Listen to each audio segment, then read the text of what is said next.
낯선 곳에 온 지 3년이란 시간이 흘렀다. 그런데 여기서 나를 아는 사람은 아무도 없다.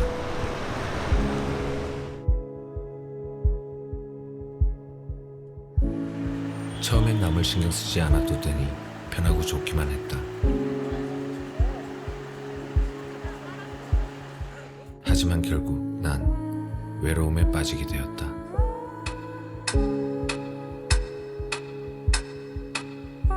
가끔 나는 일 중독자라고 불리기도 한다. 사실 나도 알고 있었다. 그건 바로 나 자신에게 외로울 틈을 주지 않기 위해서라는 것을.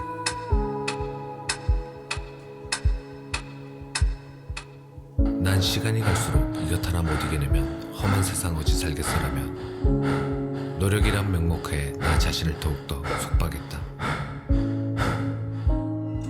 그러다 결국 침대에서만 생활하는 번아웃에 빠지고 말았다.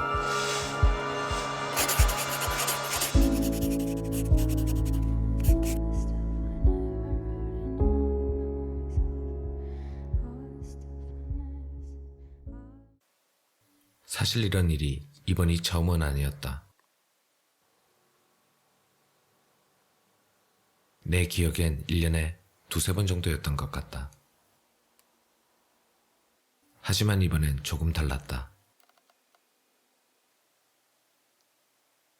원래는 그냥 또 다른 뭔가를 열심히만 하면 치유가 되었는데 이번엔 증상이 다른 만큼 아무것도 하지 않고 그냥 지켜보기로 했다.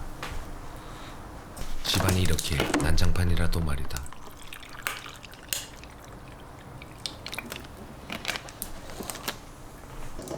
첫 번째 증상은 생산적인 일보다는 게임 같은 것이 하고 싶었다. 밤이고 낮이고 게임에만 몰두했다. 특이한 사실은 재미가 없는데도 딱히 다른 것들이 생각나지 않는다는 것이었다. 이때의 느낌을 더듬어 보면 그냥 괴로운 현재 상황을 피하고 싶었던 것 같다. 그리고 나를 아는 사람들보다는 나를 모르는 외국인들과 시간을 대부분 보냈다. 회사에선 사람들과의 대화가 많이 줄어들었다. 그리고 한 일주일 내내 게임만 했던 것으로 기억을 한다.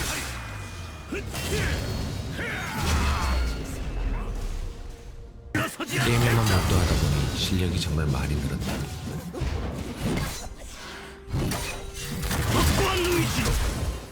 관심 없겠지만 실제 플레이어 2명을 상대한 장면이다. 우리가 불굴의 선동대다.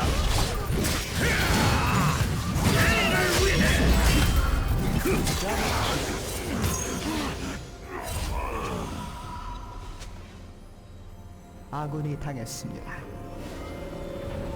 일단 누군가 집에 있었으면 해서 사촌 동생을 소환했다. 좀 멋있게 나오나? 아니 뭐야 안 멋있는데 어떻게 멋있게 나오는데.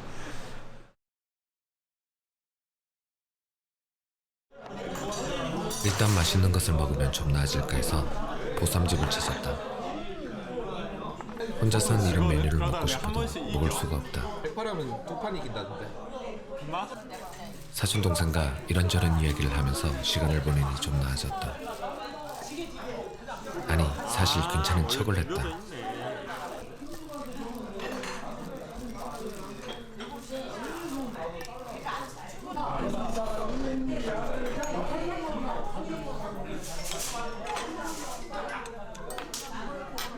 오랜만이었다. 내 옆에서 사람 냄새가 난다는 게. 맛있는 음식과 좋은 사람. 설령 음식이 별로였다 하더라도 어찌 맛이 없을 수가 있을까.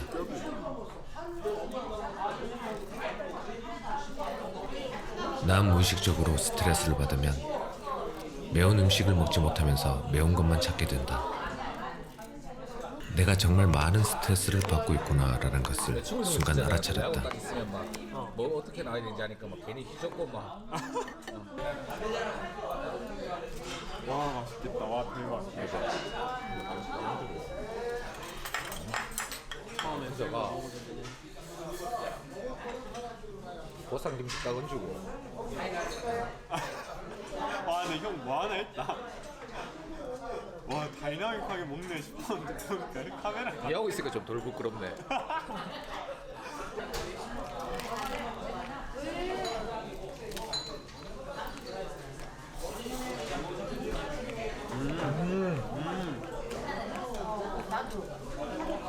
잘 삶았나.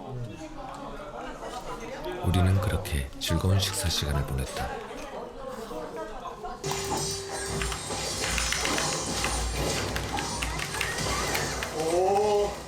아 실수했다.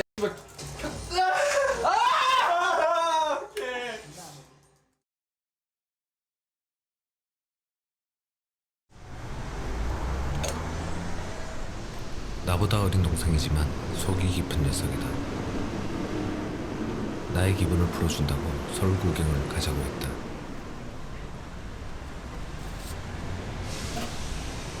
하나 놔줘. 살면서 난 남들이 못해본 경험을 많이 했지만 오 진짜 계란이다. 반대로 이런 평범한 것들은 하고 자라지 못했다. 골라. 감사합니다. 우린 50분 만에 서울에 도착했다. 자기만 믿으라는 동생이 서울에서 길을 헤매고 있다. 뭐 괜찮다. 애초에 믿지 않았으니까. 막상 서울에 오니 딱히 갈 곳이 없었다.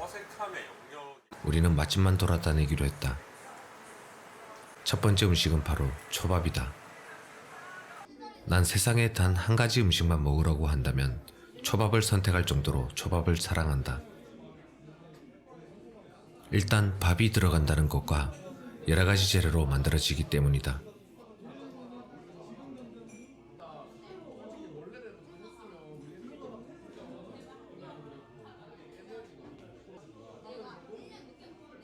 일단 개인적으로 난 생선류 초밥을 매우 좋아한다.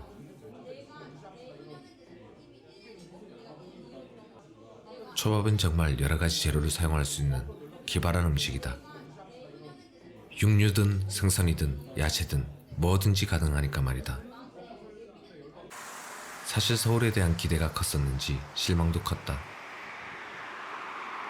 날씨도 별로였고 시국 때문인지 사람과 차도 별로 없었다. 어젯밤샘 게임으로 늦잠 때문에 서울에 너무 늦게 온 것 같다. 벌써 저녁을 먹기 위해 명동거리를 지나 을지로를 왔다. 이 시대에 노쇠라니. 실망할 즈음 음식은 나왔고 노쇠에 담긴 음식을 보니 왜 노쇠를 사용했는지 이해가 갔다. 아 냄새가 좀 벌어줄게. 왜? 적지 않아 들랄까? 불 너무 좋다.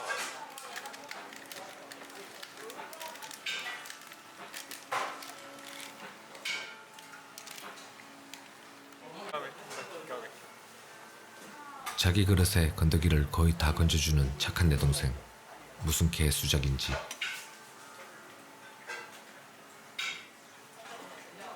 건더기 다 건져주면 어떻게 먹는지. 형 말까? 왜? 건더기 많다. 이젠 슬슬 불안하기까지 하다. 가식적입니다. 유튜브에 나오니까 완전 사람이 가식적으로 변하네.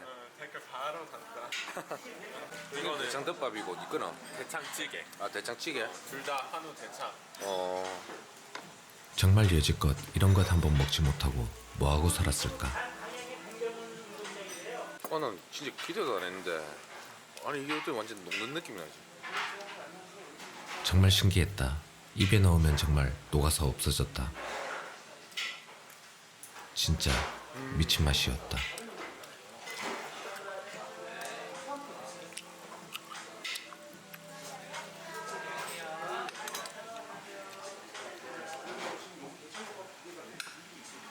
그렇게 우리는 서울 구경을 마치고 각자의 집으로 향했다.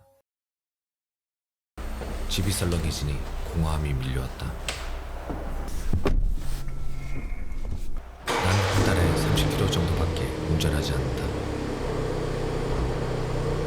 많은 분들이 대체 이럴 거면 차를 왜 샀냐고 물어본다. 그럼 난 차라도 없으면 답답해 죽었을 것이라고 대답을 한다. 정말 그랬다. 이 도시는 정말 갈 곳이 마트밖에 없다. 미니멀리즘을 위해 차를 팔고 나니 코로나가 터져버렸다. 공교롭게도 내가 사는 차마다 불량이 나버렸고 차를 구입하는 데만 1년이란 시간을 허비했다. 막상 차를 사고 나니 회사 보직이 바뀌고 상위 업무를 하다 보니 외국의 높은 분들과 일을 하게 되어 그 중압감이 상당해져 일에만 빠져 살았다. 이상하게 드라이브를 하면서도 계속 일 생각만 났다. 대체 이 문제를 어찌해야 할지 정말 모르겠다. 난 그렇게 5시간을 넘게 운전했다. 이상하게도 집에 들어가는 것이 덜컥 겁이 나더라. 집에 가면 또 씻고 시간을 때우다가 잠이 들면 눈을 뜨자마자 또 반복되는 이 지긋지긋한 생활. 그래서 오늘은 좀 다르게 보내기로 했다. 저녁은 그냥 배달 음식을 먹으면서 영화를 보기로 말이다.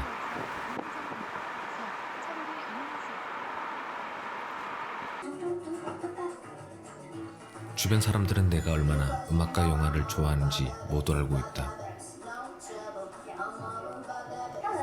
그런데 가만 생각해보니 내가 영화를 본 게 언젠지 또 음악을 만들어 본 게 언젠지 기억이 나지 않는다. Excellent. Take a seat around the corner and someone from talent acquisition will come get you. Just one shirt or check out the... 그랬다. 난 바쁘다는 핑계로 나 자신과의 대화를 멈췄던 것이다.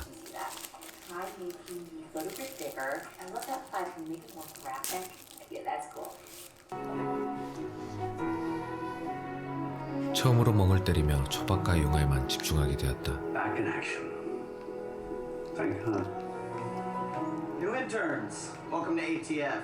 We'll email you... 내가 보고 있던 영화는 인턴이라는 영화였는데 이 영화는 계속해서 나에게 많은 영감을 줬다. Also, don't feel like you have to dress up. I mean, we're super 순간 fast 머리가 here. 맑아지는 것을 느낄 수가 있었다. Comfortable in the suit, it's okay. No, it's fine. Old school. Wasn't me. Ben came in at 7 this 난 morning. 최근에 내게 일어난 문제들을 회피하기 위해 Ben, 자기 반성을 미뤄왔고 intern. 그로 인해 너와의 대화를 스스로 피워왔었다. Someone's very happy. Brilliant. 결국 문제의 원인을 몰랐던 것이었다. Around here all week.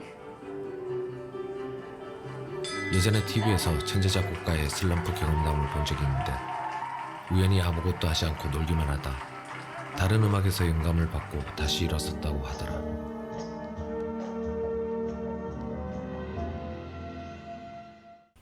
난 외국 회사에 근무하는데 시차 때문에 밤에 회의를 하는 일이 꽤 있다.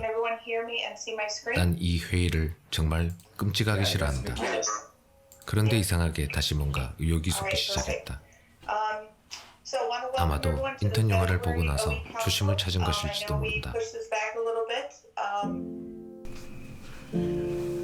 사람들은 자기 자신을 가장 잘 아는 사람은 바로 본인이라고 믿는다. 뭐 틀린 말은 아니다. 하지만 자신을 가장 잘 속일 수 있는 것도 바로 자기 자신이다. 난 나 자신을 잘 알기 위해 3년 전부터 일기를 써왔다. 난 그 일기를 명상일기라고 이름을 붙였고 지금까지 4권을 썼다. 명상일기를 잘 활용하기 위해서 난 한 가지 규칙을 정했다. 나 자신의 더러운 모습까지 모두 솔직하게 적을 것. 이게 정말 쉬울 것 같은데 솔직하기까지 난 3년이란 시간이 걸렸다. 사람은 누구나 자신은 아름답길 원하며 자신이 남들에게 아름답게 비춰지길 원한다. 어떤 문제든 해결은 결국 본인이 해야 하는데 본인의 현재 상태를 거짓말로 포장하게 되면 결국 문제는 거짓말에 가려 원인이 무엇인지 알 수가 없게 된다. 현재 내가 느끼고 있는 더러운 감정들을 모두 일기에 적다 보면 신기하게도 그 안에서 문제의 원인을 삼자에서 보듯 찾을 수가 있다. 난 문제의 원인을 찾으면 원인을 그 위에 형광펜으로 긋고 그에 대한 해결책은 빨간펜으로 글을 써 내려간다. 그 이유는 사람은 망각의 동물이기 때문에 바보 같은 실수를 또 할 수도 있기 때문이다.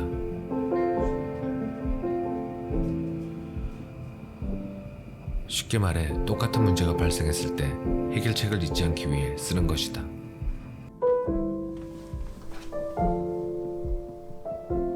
올해 들어 많은 일들을 새롭게 시작했다. 유튜브 영상에 대한 대본도 작성을 하고 네이버 블로그와 인스타그램도 시작을 했다. 생각보다 많은 분들이 찾아주셔서 너무 감사하게 생각한다.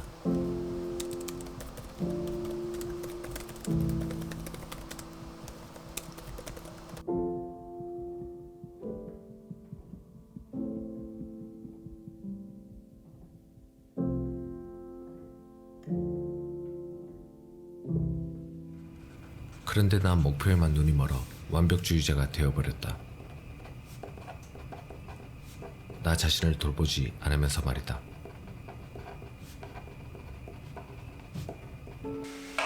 최근 들어 인스타그램, DM, 카톡, 전화 등으로 걱정 안부나 응원 메시지가 많이 온다. 사실 조용히 지내는 이유는 한 가지 이유 때문이다. 예전엔 달리기를 하다가 다치면 그 상황을 이겨내기 위해 다친 상태로 참아가며 달리고 또 달렸다. 하지만 지금은 내가 아파하고 있다는 것을 알기에 상처가 낫기를 기다리는 중이다.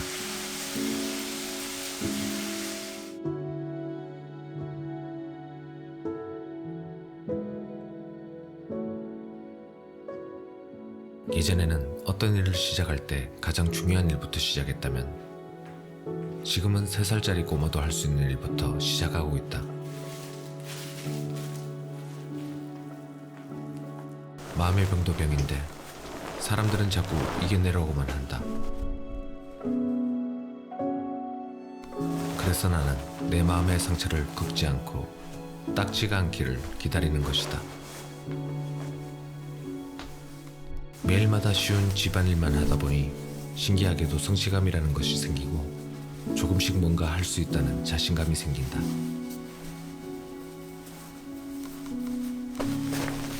MBTI형 중에서 난 멘탈이 강한 대한민국 1%의 ENTJ형이다. 선천적으로 고난이 닥치면 문제를 해결하려고만 들고 감정적인 요인들을 잘 이해하지 못한다. 그래서 언제나 주변 사람들이 고민을 털어놓으면 문제 원인을 분석하고 방법을 제시해줬다. 분명 이것 때문에 나에게 상처를 받은 사람들이 많았을 것이다.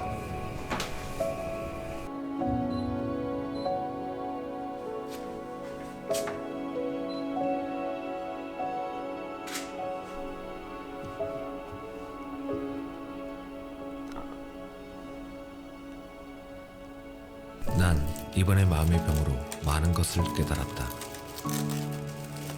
마음의 병을 앓는 사람들에게 정말 필요한 것은 해결 방법이 아닌 따뜻한 말 한마디의 위로라는 것을.